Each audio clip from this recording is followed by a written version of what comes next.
अस्सलामुअलैकुम। सी का तलफ़ुज़, सी का प्रोनंसिएशन।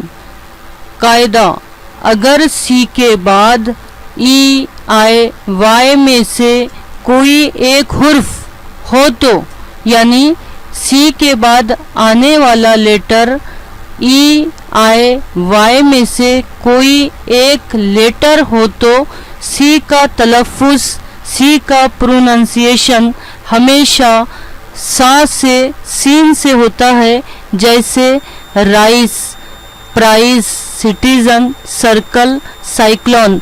यहाँ इतने जो वर्ड्स है इसमें सी का जो प्रोनंस हुआ है वो सीन से आया है, सीन का तलफ़ुज़ निकला है, सा का प्रोनंसिएशन निकला है, सा का उच्चार निकला है।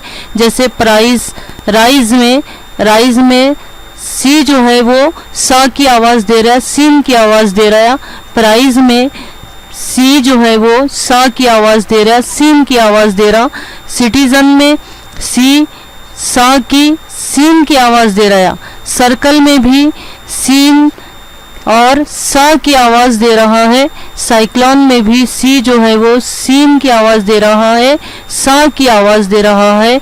इस तरह से कायदा ये है कि सी के बाद ई आई वाई ये लेटर आए तो सी की आवाज़ जो है वो सीन की निकलेंगी, सा की निकलेंगी।